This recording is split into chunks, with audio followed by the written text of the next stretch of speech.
Assalamualaikum warahmatullahi wabarakatuh.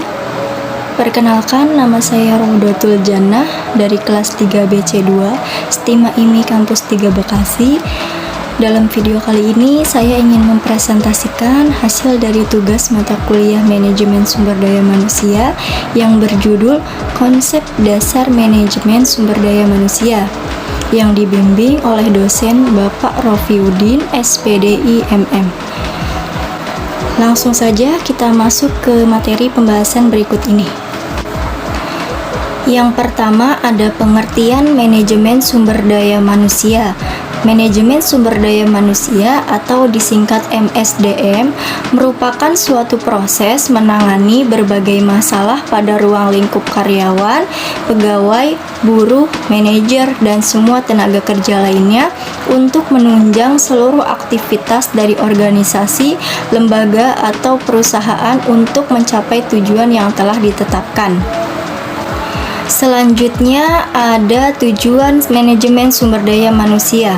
Tujuan manajemen sumber daya manusia terdiri dari 4 tujuan, yaitu 1. Tujuan organisasional. Untuk dapat mengenali keberadaan manajemen sumber daya manusia dalam memberikan kontribusi pada pencapaian efektivitas organisasi. Selanjutnya, Departemen Sumber Daya Manusia diciptakan untuk dapat membantu para manajer. Namun demikian, para manajer tetap bertanggung jawab terhadap kinerja karyawan. Departemen Sumber Daya Manusia membantu para manajer dalam menangani hal-hal yang berhubungan dengan sumber daya manusia. Yang kedua, tujuan fungsional. Untuk mempertahankan kontribusi departemen pada tingkat yang sesuai dengan kebutuhan organisasi atau perusahaan.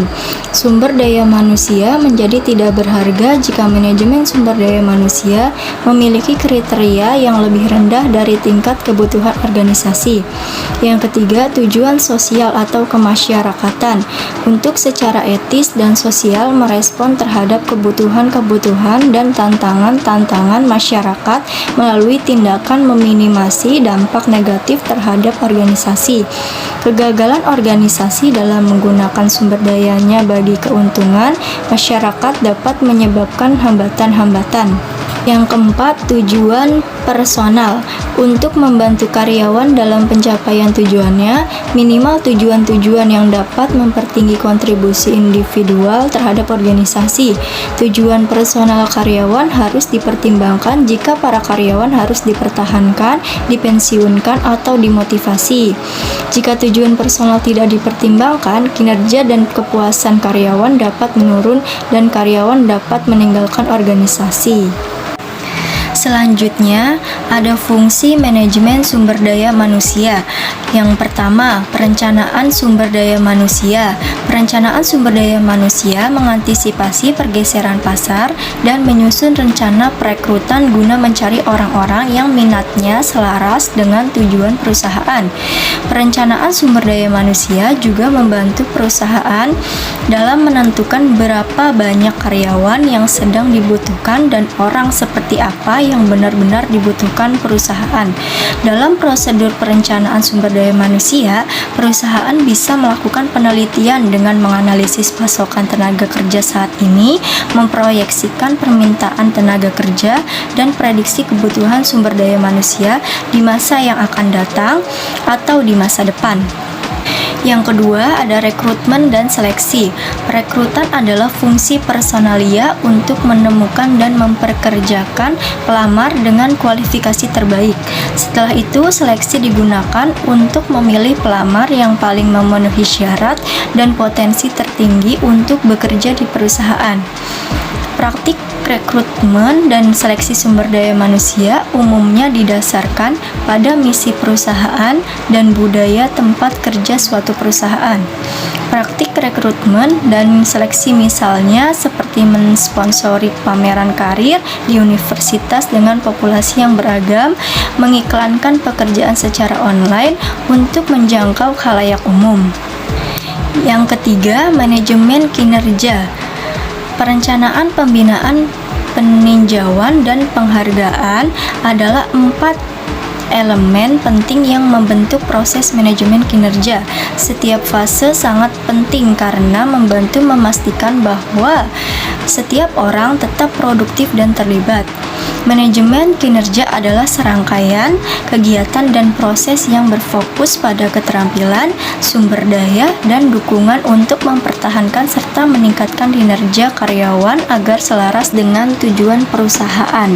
Dalam praktiknya, perusahaan menggunakan Key Performance Indicator atau KPI dalam melakukan penilaian kuantitatif kinerja dari waktu ke waktu untuk tujuan tertentu. Key Performance Indicator atau KPI adalah sebuah alat yang dapat digunakan untuk mengukur serta mengevaluasi kinerja karyawan dalam perusahaan.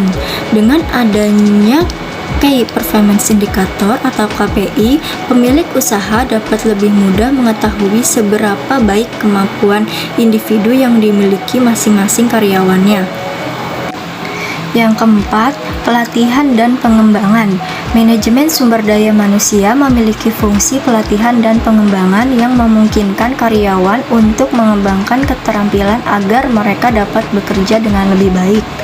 Pelatihan dan pengembangan menguntungkan bisnis dalam menarik dan mempertahankan karyawan terbaik, meningkatkan kepuasan dan moral karyawan, serta meningkatkan produktivitas. Selain itu, perusahaan dengan karyawan yang terlibat secara aktif dan berdedikasi memiliki tingkat kehadiran yang tinggi dan juga tingkat produktivitas yang lebih baik. Yang kelima, ada kompensasi. Menghargai pekerjaan karyawan dengan memberikan kompensasi adalah fungsi yang tidak boleh terlewatkan oleh manajemen sumber daya manusia. Karyawan yang loyal cenderung bertahan di perusahaan jika mereka diberikan kompensasi yang layak. Kompensasi di sini tidak selalu dalam bentuk uang. Karyawan akan termotivasi untuk bekerja lebih keras dengan imbalan seperti pujian, peluang pertumbuhan karir, hadiah, dan work-life balance. Work-life balance sendiri adalah makna kemampuan seseorang dalam menyeimbangkan tanggung jawabnya dalam pekerjaan dan hal yang tidak berkaitan dengan pekerjaan. Hal ini tentunya akan mempertahankan karyawan dan perusahaan tidak perlu terus mencari karyawan baru. Yang keenam, ada hubungan kerja. Fungsi ini yaitu menjaga dan membina hubungan kerja yang baik dengan sesama karyawan dan juga pimpinan di perusahaan. Hubungan kerja berkaitan dengan praktik pengelolaan karyawan yang tergabung dalam serikat pekerja. Hubungan kerja yang baik akan membantu menemukan dan menyelesaikan potensi konflik dengan cepat dan juga akan bermanfaat di masa yang akan datang atau di masa depan. Selanjutnya, kesimpulan dari materi kali ini, konsep dasar manajemen sumber daya manusia yang merupakan ilmu sebagai suatu bidang pengetahuan yang mengatur suatu organisasi untuk mencapai tujuan yang dilandasi dengan keahlian khusus. Manajemen sumber daya manusia juga memiliki kepentingan dalam kehidupan manusia yang mengharuskan kita untuk mempelajari, menghayati, dan menerapkannya. Filsafat juga memiliki pengertian sebagai kerjasama saling menguntungkan, bekerja secara efektif dengan metode kerja yang terbaik untuk hasil yang optimal. Manajemen sumber daya manusia juga sebagai ilmu dan seni untuk melakukan tindakan guna mencapai tujuan. Salah satunya adalah untuk terwujudnya suasana kerja yang aktif, inovatif, kreatif, efektif, menyenangkan, dan bermakna bagi para karyawan dan anggota. Sekian presentasi yang dapat saya sampaikan. Kurang lebihnya mohon maaf. Wabillahi taufik wal hidayah. Wassalamualaikum warahmatullahi wabarakatuh.